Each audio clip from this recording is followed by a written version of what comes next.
It was ups and downs yesterday as Illinois comes out with the overtime win against Indiana to get back to 5-5 on the season. Andy Olson and Robert Rosenthal from IlliniBoard.com. And Robert, we'll start from the end and work our way back towards the start of this game. I feel like that's the only right order to go in. And my favorite thing from the game is that for as long as there's Illinois football, people are going to read through the history books and see John Paddock up there passing yards per game at Memorial Stadium at 507.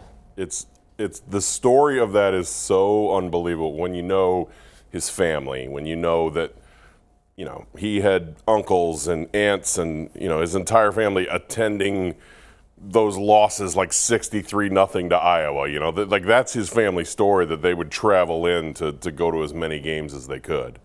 Grow up an Illini fan, and you know, it's literally some fan then putting himself in the record books of a 99-year-old stadium of the greatest passing day in the stadium's history.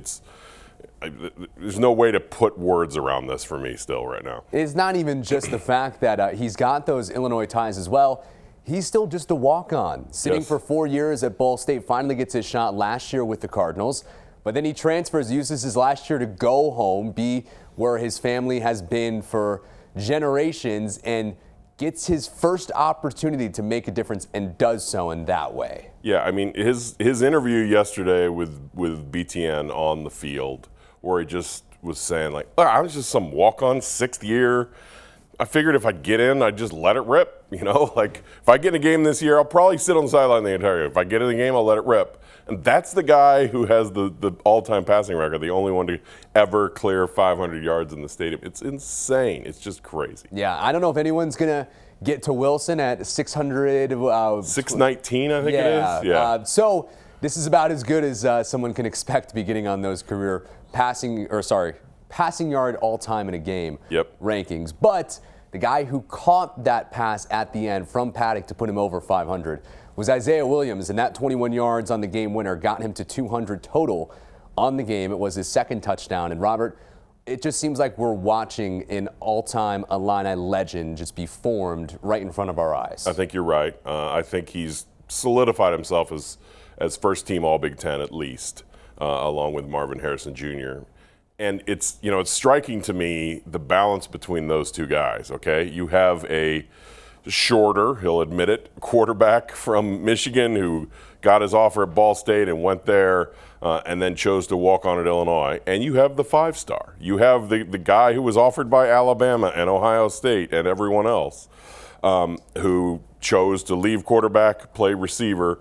And, you have these two roads merging in these last two games of the walk-on quarterback throwing it to the 5-star receiver, and it's worked. And, Illinois is suddenly 5-5. And Isaiah has probably put himself in a spot where I think there are probably going to be some guys on Sundays who are paying attention to what he's doing at this point. Yeah, I would think so. I mean, he's obviously, size is always going to be the question mark. That's the question mark with any receiver. Is height. If you don't have the height, do you have the speed, the quickness, the everything else, which he does have. I could see a scenario where he does give it one more year. He has this COVID year he could use next year. I could also see a scenario where he says, look, this is as good as I could do. He's probably going to clear 1,000 yards receiving, which, no Illinois player, I think, has since Mikey Dudek in 2014, I think is the last time in Illinois had a 1,000-yard receiver. So, I could see both scenarios, but let's enjoy him these last 2, maybe 3 games because he's having a special season. Sticking in that receiving room, I don't think anyone would have been blamed if they had forgotten Casey Washington and never had a touchdown reception in his career, and finally gets that yesterday against the Hoosiers. Yes, I mean I was looking at the stats and saw that he had 99 yards receiving and thinking, like, can we just go back and fudge 1 yard somewhere? Because the story of yesterday even gets better if you had 3 100-yard receivers in the same game. Obviously when you have a quarterback throwing for 507, you're going to have that. But Pat Bryant had whatever 150-something before he went out of the game.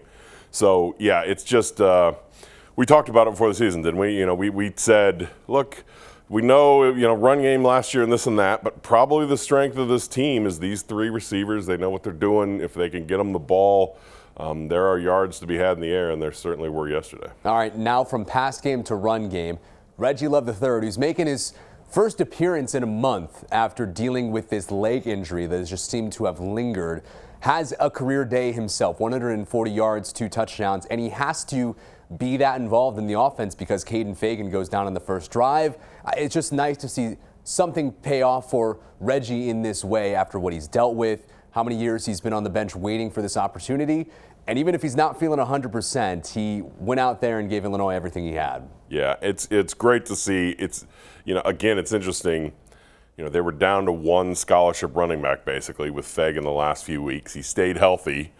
They get just to the point where Reggie Love comes back and Fagan goes down with the injury. So they just, those lines just barely crossed to where they still had a scholarship running back who was healthy. And it was great to see. The coaches talked about him all August. They wanted a breakout season from him. He's dealt with the injury. He's dealt with this and that, and to have him, have that moment again. How many storylines is that in one game? You have your Reggie Love breakout. You have the Paddock storyline. You have Isaiah getting 200 yards. You have Pat Bryant getting 150 yards before you have Casey's first touchdown. It's just amazing how many things all converged in this one game. Yeah, and that's why it feels like we've been talking so long about all the good things that happened yesterday, but we're just a couple of plays away from having a very different conversation today and instead be talking about how the defense gave up what would have been an incredible win and us talking about all this. So, Robert, 45 points given up to Indiana. The defensive backs not playing necessarily well. It has Nicholson getting ejected from the game for spitting on a player. Whether or not that is what actually happened, Brett Bielema said says it did, but we'll find out, I'm sure, in the time coming. But cause for concern, that Illinois defense, or are you still just riding the high of the offense? Oh, definite cause for concern. I mean, we had seen steady improvement throughout, but this was a step back to September where the yards were easy to come by. And this was not a great Indiana offense. This was an Indiana offense other teams had shut down. So, yes, Indiana has figured some things out. Yes, they just beat Wisconsin, and they're on a bit of a roll at the end of the season. But still, so you can't give up 45. You can't have 139 penalty yards on 14 penalties. You can't just keep giving them free first downs. All the mistakes we were seeing in September, all the stuff we saw in the Purdue game that led to 44 points. We saw it again. Just thankfully, this time it wasn't 19 for the offense, it was 48. Yeah, and that defensive back group seems to be, at least from my perspective, a cause for concern as you get into these final few games of the season. But at this point in the year, there's nothing you can do about that now. It just is what it is. Whether or not you continue to play Taz on the other team's number one, and McCauley had a great day against him, and that was really what kind of sparked that Indiana offense at the beginning. I don't know if you continue with him, play more of the freshman. Toby has shown that he is a freshman, still a lot to learn, but at this point, kind of just is what it is, and Illinois has to find ways to circumvent that to win these games. Yeah, and you have to, you've got to look at, it's funny I'm saying this about the Iowa offensive coordinator, but opposing offensive coordinators are looking at that on film and saying, look, these last couple of weeks, these one-on-one balls are working, so let's get them isolated out there on an island and just have our best receiver win a battle out there. So yes, it will be, I guarantee it will be a focus this week in practice of trying to shut that down. And maybe they do turn to some of these other guys. Who knows? That last drive was just so strange, and then the 12 men on the field on the touchdown, and this Tyler Strength trying to come off, and the coaches, he's obviously injured. He had gotten injured on the previous play, and the coaches are telling him to go down, and he goes down, but that means he's the 12th man, and they snap it. It was just this complete, come on, this is the final drive. Somebody make a stop, this type of thing. So, yes, this really interesting dynamic yesterday of the offensive vibes as good as they've been in that stadium in years. Of a true offense that is really moving the ball, and then just all this defensive confusion and penalties and everything else. It was quite the opposite. One bright spot for the secondary, Mac Rasetich getting his first career touchdown, all-hair team member. That's right. Able to come in and get that at safety. But more of a top-down view now, Robert, of this Illinois season. 5 wins in 3 consecutive seasons for the first time since 2000 through 2002. Still a really good opportunity to get to that bowl game for Illinois this season. And if we're talking back when they were 2-4, I remember that it was Illinois is going to have to win one of these games that maybe we were not anticipating them winning. They did. Now they're in a really good spot, it feels like. Yeah, in a really good spot, feeling good about their offense. Still some questions on the defense, but I mean, a legitimate chance to go 7-5. A chance to, yes, this Iowa defense is great, but Illinois has the most points in the Big Ten West. Like, this is probably the best offense in the Big Ten West. And it'll be the best offense Iowa has probably faced this season. Sure. This is, I think there are defensive concerns. But when you look at this offense, you're saying the Iowa coaches are sitting down to game plan saying, gosh, this is going to be tough this week, boys. This is a really humming Illinois offense right now. Regardless of who is at quarterback, receivers who are really playing well.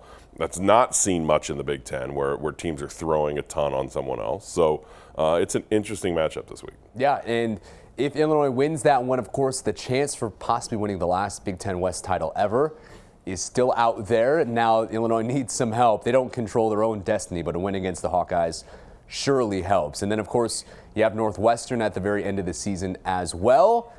I feel like confidence around the fan base, the team, inside that building has started to grow that there will be a 13th game this season, Robert. It seems like the way that they're playing now, 3 of the last 4, able to get back-to-back for the first time in over a season.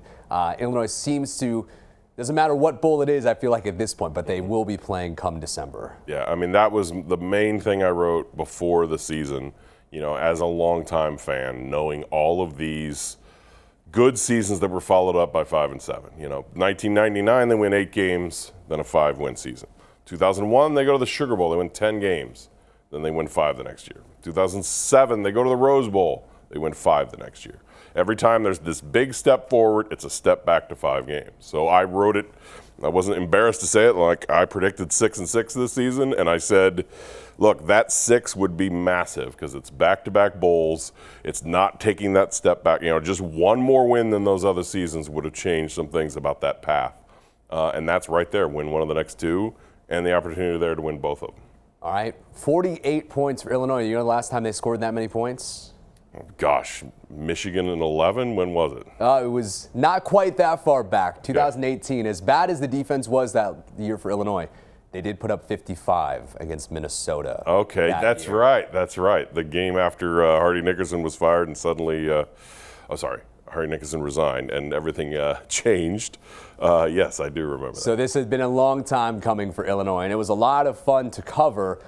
Don't know if I'm anticipating that many points against what is possibly the best defense in the Big Ten, maybe the country in Iowa, but should definitely be an interesting one, Robert.